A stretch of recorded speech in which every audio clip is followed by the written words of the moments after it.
So as soon as I finished the last Max0r review, I already knew I was going to be finding another one waiting for me in the wings. God, that was horrible. Anyhow, this is Project Wingman review, requested by Alf, and we have nuclear planes defeat the Antichrist. We already know it's Max0r. We already know I will die. Apparently there's a spoilers and epilepsy warning, which is really not that surprising considering what we're about to watch. This was released, I think last year, but this is about the same time that, Max0r really started to merge with his editor on a fundamental biological level. I fully believe that Max0r is the next stage in human evolution, and he will eventually replace us all. So when he eventually uploads his consciousness to the internet, hi, big fan. Anyhow, here we go. Like and subscribe to this video. Definitely. I can't speak English. I haven't been able to all day. Let's just go. Let's just go.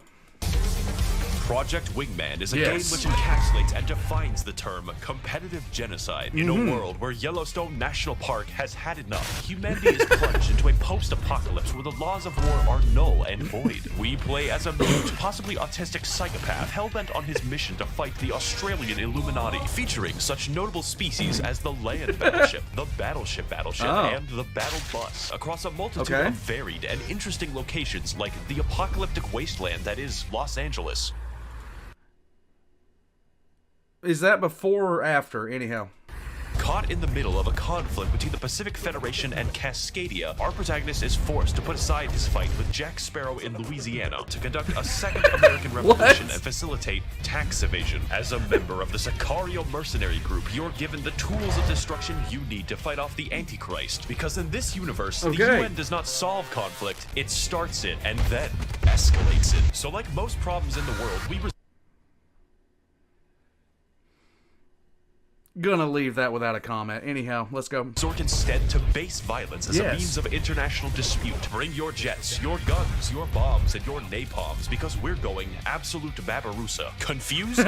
Good. We live in a society where this is canonically as expensive as a Mercedes and holds 182 missiles. So if you want to see a parade of destruction, melodrama, questionable engineering choices, and King Crimson, then let me be your guide into the wonderful world of Project Wingman. Teach me, senpai! Humanity's first jet-centric game where California finally explodes.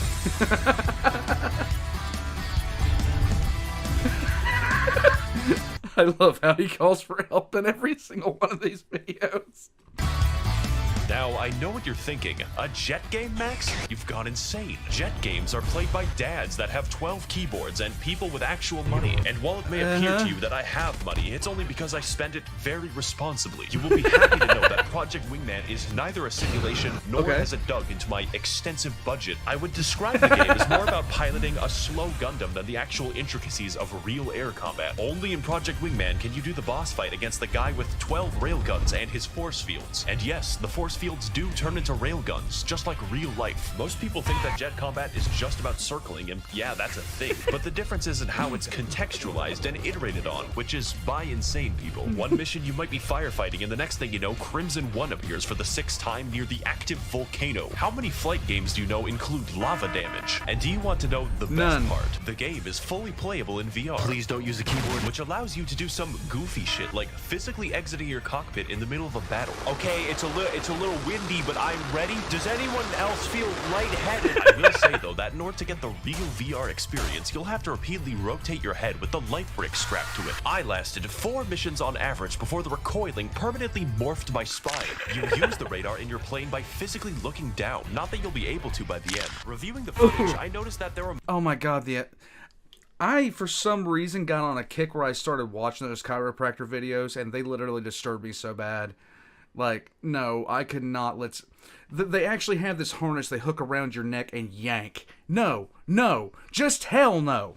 Moments in the game where I just died. That's not me taking off the headset, I just gave up on life. No game will ever make you feel this old, and nothing increases the immersion more than specifically choosing planes with as little visibility as possible for the extra challenge. I beat the entire game in 2 painful sessions, but I had never experienced anything like this ever since my house nearly burned down while playing VTOL VR. What the fuck? So in terms of VR, it's a must-have, because only in VR can we express the true, paralyzing fear of driving.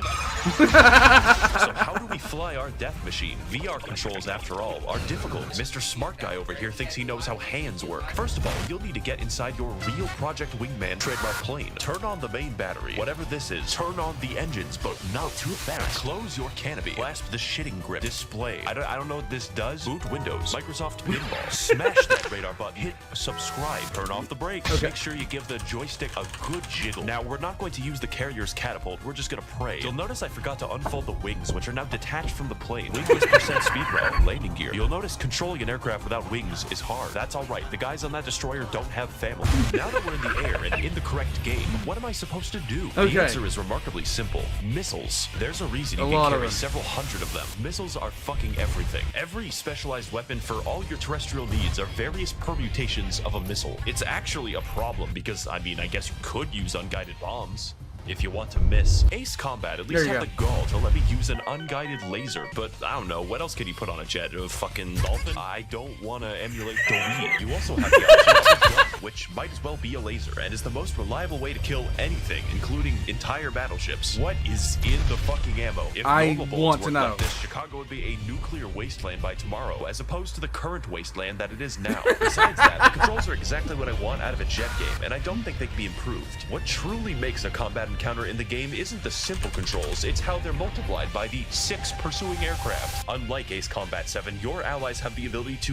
minorly inconvenience each other. They will do, per mission, at least $3 of damage. So the balance between you annihilating everything and there being an actual battle is pretty good, although majorly stacked. Your success is uniquely predicated on the fact that you play as the world's first bloodless human who experiences literally no side effects from the Jupiter strength G-forces that he regularly conducts. You use your newfound power to conduct a series of engagements. 21 engagements. That's a lot of potential war crime trials, which Good times rhymes with war crimes, guys. Which is why we have to win. That being said, anything that we do pales in comparison to the good accomplished by nuking America. We're gonna have to play catch-up. Our liberation will take us all across the video game against all manner of foes, including the planes, the big planes, armies of helpless soldiers with families and dogs, and the Federation fleet. Wait, who is that on my screen? Oh, no. It's me. Fuck. What really stands out are the boss fights. Yes, the plane game with boss fights. Shinji, get in the plane. We have to fight the angels or some shit. As for their weaponry, well, it's not physically possible. No. In order, you fight Crimson Squadron. Crimson Squadron.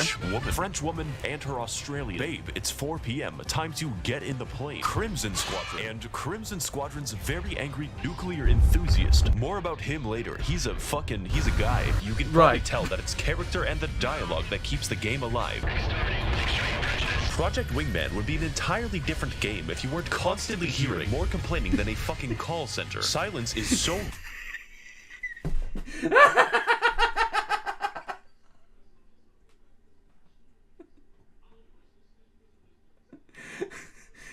It's funny because it's true. It's funny because it's true.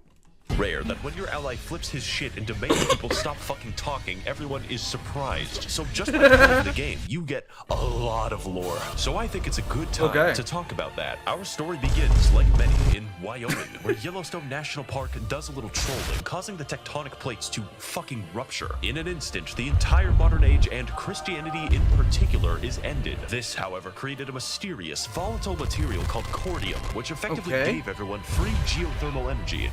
And also bombs. What emerged hundreds of years later are the countries of the Pacific: Neo-Mongolia, Large Hawaii, Oceania, and Cascadia. Oceania in particular was once invaded by a cabal of mercenaries attempting to establish diamond dogs or some shit. Thank God that we had Skullface there to help us out. In fact, nearly every military engagement since then has been swayed exclusively by methed up mercenaries. To prevent further challenges to their rule, the Federation tightened its power to include all of the death squads. But primarily, Cascadia was just mad that other people were allowed to use the limitless supply of energy that they had and wanted to sell it to everyone else at a ridiculous markup. This sets the scene for a war of independence, which you are caught in the middle of. Rather, insert yourself into for money. Now, the thing is, Cascadia is a real nation that exists in the imagination of insufferable people, so I can attest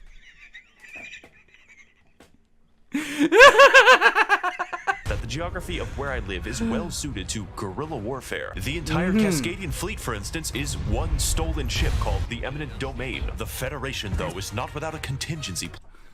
God, that is so hilariously appropriate. Anyhow. All across their empire, the Federation establishes peacekeepers, that's the real name, elite fighter squadrons of questionable sanity and engagement timing. The peacekeepers are so confident that they arrive late to every single battle that they're in. This directly causes their failure 90% of the time, by the way. The peacekeepers we encounter are the Crimson Squadron, one such group of elite so dedicated that they risked losing their entire air force, went to a volcanic suicide mission, and nuked millions of people because you owned them. Their squadron is led by the infamous and powerful Crimson One, who was elected the whitest among all Oregonians. Unfortunately, he's quite dedicated. Crimson One's idea of protecting his homeland under the banner of the Federation involves nuking it. Twice. It's like he's trying to make anime. He's saving his people from the pain of living. What barbarism will people slip into if we don't have common travel passes? He's a blast to fight, unlike his friends. I wouldn't consider fighting his squadron to be the peak of gameplay. The game's bosses can be divided into two categories. Bosses that have railguns and this shit. You dodge the Crimson Squadron's missiles by rapidly turning as they approach. But Crimson Squadron themselves are always rapidly turning, sometimes at a 90-degree angle. Meaning there is no nuance. While pursuing them, you are invincible. Here's how you fight Crimson Squadron. Turn towards them. Fire a missile. Miss. Fire a missile. Repeat like 10 times until they die. Oh, and you gotta do this like 8 different times for each individual plane. Lovely. I am progressively losing my mind. My name is Cleveland Brown. All in all, fighting war, that's pretty cool, but that's not why you should play the game. Wingman is the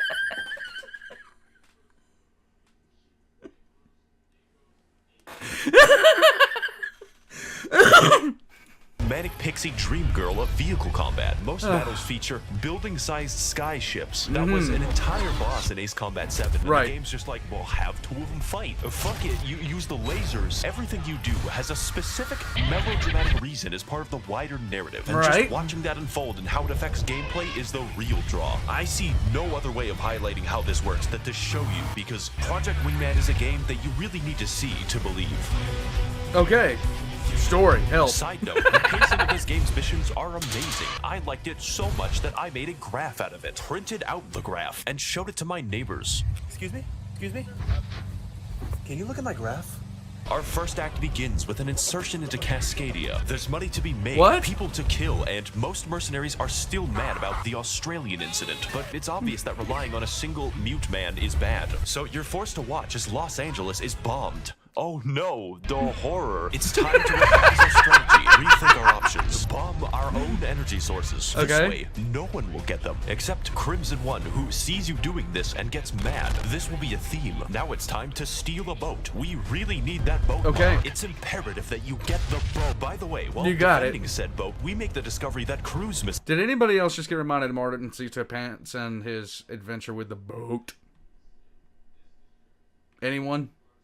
Just me? Okay. In this universe are pigeon-guided and exhibit traits of self-preservation. Now the war is really going on. Like, really going on. It's time to target a civilian airport because it will help the war. Denying them potential recruits. They don't even know that they're being bombed because the Federation has been able to keep the war a secret for the past few weeks. This is due to the Great Firewall, which patriotically jams all the Wi-Fi across the entire country. There is only one course of action for me when denied of my YouTube. Violence. A lot of violence. Meanwhile, off the coast of fucking Alaska, the Federation is sending transport aircraft to help in the war effort. These aircraft were intercepted, and then the interception was intercepted, progressing for 9 hours until the entire air force of the two nations are fighting in the same place. Every aircraft. And, wow, it's time to talk about that.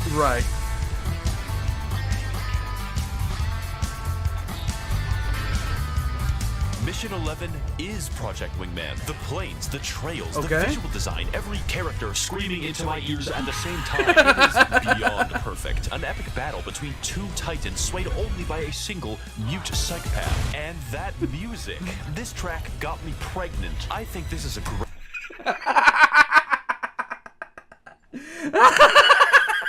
great time to talk about it. because the music always fits, whether it's low tones for a sneaky insertion or a beautiful symphony rising as you descend into battle. I played this mission without the soundtrack, you know, just to torture myself, and it's literally required. This game wouldn't be good without it, and that's a serious testament to the great work that's being done. Also, Crimson One is here, late as usual, and you just beat his ass. Kept in a top secret facility somewhere on the American continent, there is a woman. You have to track them down. It's for the war effort. So you raid the woman containment facility off the coast of Yellowstone, and she boards her fucking super aircraft with railguns and the turn radius of a nickel. Woman eliminated. Now, let's go down the list. Attack Hawaii for no reason. That's on the list. Attack people in a forest fire. That is definitely on the list. Save civilian lives. Oh, I'm sorry. That's not on the list. It's time to retake Seattle with the Federation in retreat and the war nearly won. With the Air Force in disarray, we're just one step away from...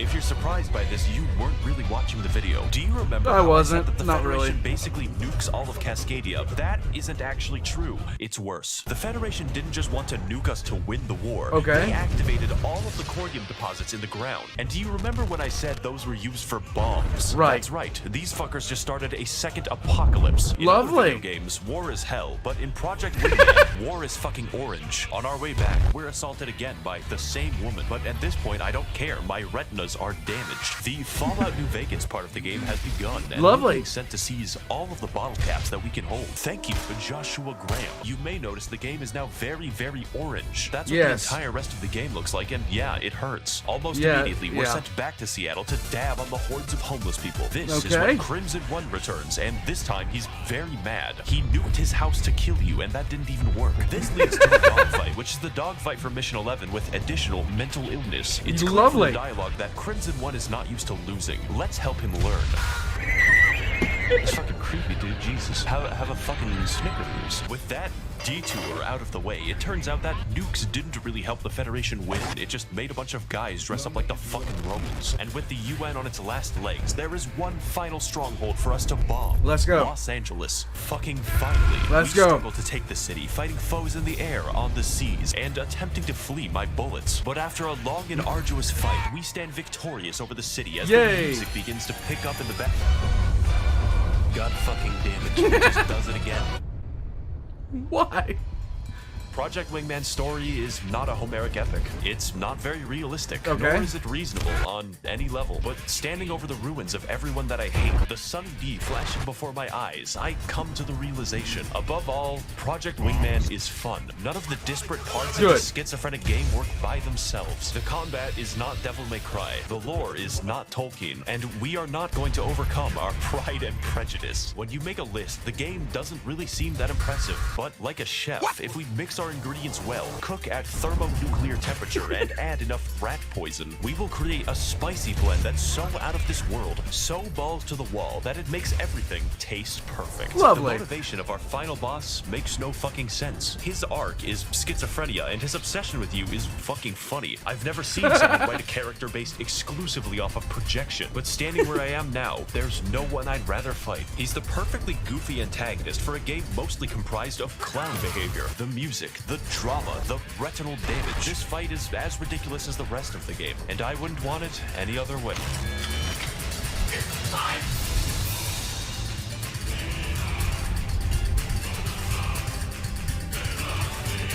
Soundtrack is pretty good.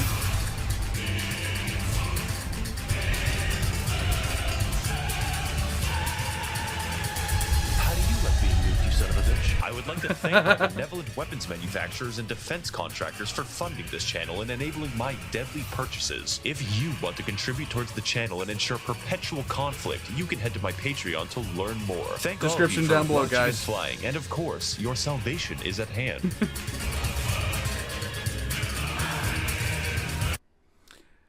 Max0r. I have nothing bad ever to say about Max0r.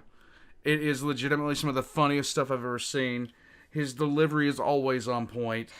the jokes, like, he'll go from talking about, like, things in a string to just throwing out a completely random idea that just nukes my noodle. My almonds are always activated. In other words, I fucking love his channel, okay? And I am glad you guys introduced me to him, because this has been a blast every single time I see something of his pop up. I've seen the Ultra Kill video. I've seen the Ultra Kill video up for a little bit. I will be checking that out at some point. I just don't know when. It's awesome. It's just awesome. All of Max0r's what the heck? What's wrong? What is with me in the English language in the past few days? I just don't get it. All of Max0r's links are going to be in the description down below, right next to my own. On Wednesday, I'm going to be debuting the next episode of 5-ish Minute Lore, which is going to be on Grizzguts, who is one of my favorite, if not my favorite, orcs of all time. If you don't know who this guy is, just wait till Wednesday, because, yeah. My link's going to be down in the description down below as well, including my Discord, so you can come in and make requests of your own. And my Patreon, if you guys would like to support me. And I'd seriously like to thank my Patreons, because I'm getting, in addition to everything that's been happening on the channel, my channel, it continues to grow. It continues, like, everything just continues to get more awesome. I'm able to, because of the stance I'm starting to take as far as, you know, focusing on different things, I'm starting to be able to work a little bit more on things, on projects that I want to work on. And it's a lot less stressful. And they've made it possible for a certain amount of things to be bought for the channel and for myself personally that I haven't been able to do for a while. So I appreciate it, guys. I really, really do. Like, I've seen a lot of budgetary increases as far as how I work the channel. Oh, in any case, guys, thank you guys for watching, and I'll catch you guys next time. Just have fun the rest of the day, alright?